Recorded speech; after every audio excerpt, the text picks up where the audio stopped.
A very warm welcome to this video where we are discussing the effects of various celestial phenomena in this month of September 2022 on the sign of Capricorn. When I say the sign of Capricorn, I mean all those people who, when they were born, their moon or ascendant was in the Capricorn sign. So if you are a person who has the Capricorn sign, who was born in a Capricorn sign, then first of all let us see where the planets are located in the month of September 2022 in your horoscope. So in your first house we have Saturn, in your third house we have Jupiter, in your fourth house we have Rahu, in your fifth house we have Mars, in your eighth house you have Sun, and we have Venus. In your ninth house we have Mercury, and in your 10th house we have Ketu.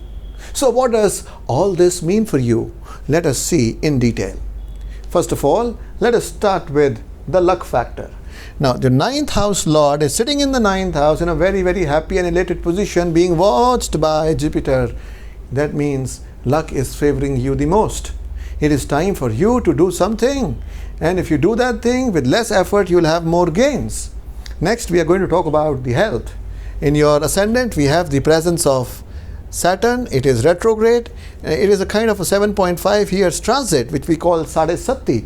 Okay. However, right now Saturn is retrograde, so it being retrograde, there might be problems related to gas, acidity, etc., which you might be facing. When it gets into the direct motion, these problems will lessen. You might also have general weakness in the legs. So in case all these things are there, then you can do the mantra of Saturn, which is Om Prang Pring Prong Sa Shanishchiraya Nama. Om Prang Pring Prong Sa Shanishchiraya Nama 108 times every day. Talking about your love life. Venus is in the 8th house. It is your fifth lord. Fifth house represents your love. Now, since it is in the 8th house and it is located with the 8th lord, therefore it is not a very good time as far as love is concerned. There might be ego problems. So in case somebody says something to you, your love partner says something to you, it is better to ignore rather than respond in kind. That will help you sail through this turbulent time in your love life. As far as your education is concerned, again, it is seen from the 5th house, and Jupiter and Venus posited with the Sun in the 8th house is not a very good combination, which means it is not a very conducive time for you to get results. So whatever effort you do, the results are going to be less in proportion to the effort which you have done. Similarly, when you sit down for studies, it will take more time for you to study whatever you are studying. This will get eventually better by the next month when Venus moves from here to the sign of Virgo. Moving ahead and talking about career.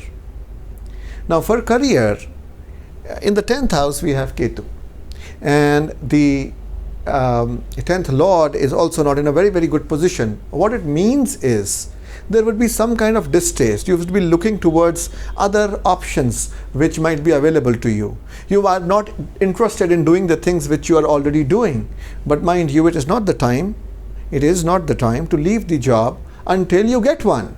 Once you have another job offer in hand, then you might resign. But this is not the right time. You just carry through, carry through, carry through. And in case you are in business, then it is the time to make more money, and it is time to expand your business by traveling. So for Capricorn people, this September month shows a lot of travel, and with the help of travel, increase in business prospects. Coming to marriage, retrograde Saturn is watching your marriage house, which has Cancer in it, and therefore the moodiness of the wife or the husband, that is your spouse, is going to increase.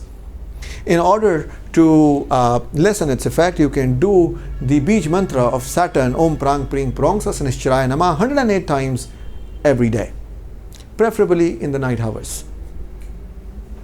And apart from all this, the month of September brings two tremendous opportunities for you. The first opportunity is in the shape of the Shraddh Paksh.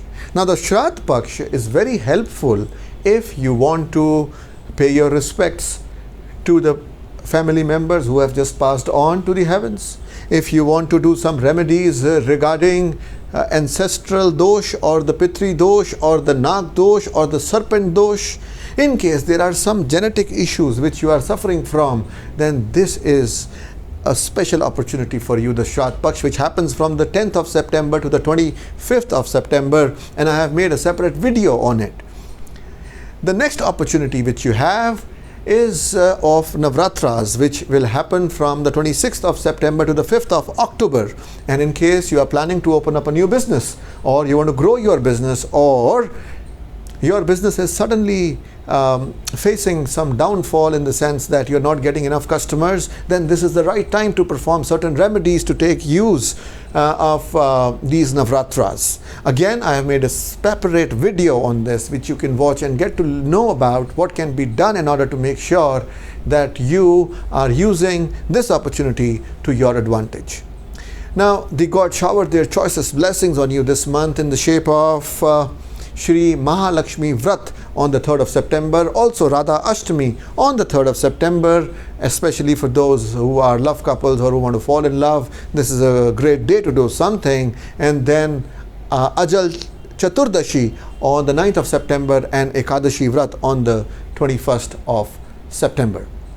Now, the planetary changes which are happening this September are that the Mercury is getting retrograde on the 11th of September. So if there are some important documents which you have to file, some important examinations which you have to take, then it is better that we do that before the 11th of September.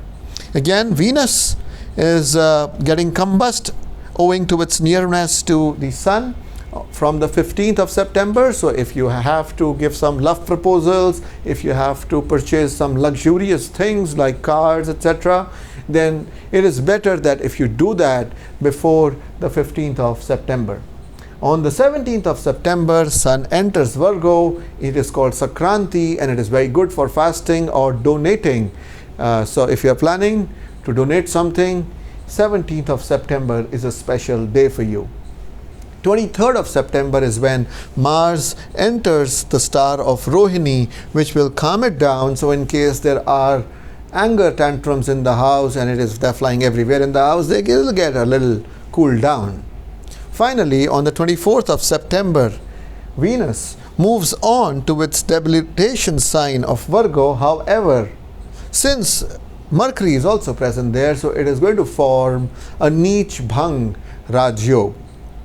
So, apart from these planetary changes, there are certain planetary combos, the Graha Yogas, which are happening this month. So, the Gaj Kesari Yoga, which is the combination of Moon and Jupiter, which is good, generally good for anything pious to be done, happens on the 5th and the 6th, the 11th and the 12th, the 18th and the 19th, and again the 25th, the 26th and the 27th of September. The Mahalakshmi Yoga, which is formed by the combination of Moon and Mars, happens on the 15th, 16th and 17th of September. The Budh Aditya Yoga, good for study, examination, business, happens 17 September onwards, and the Lakshmi Narayan Yoga, that happens with the combination of Mercury and Venus, starts from the 24th of September. Now, apart from this, the harvest full moon happens on the 10th of September, which is always a good day for doing or starting anything positive. And the new moon happens on the 25th of September, which is a very important day for doing any kind of remedial work or anything which is cruel in nature. Okay, so this is all I've got for you for the month of September. However, don't forget to watch the videos on the Shraddh Paksh and the Navratras. Until we meet the next time, may beneficence shower on you and take good care of yourself. This is Prabal Frank Nandwani signing off.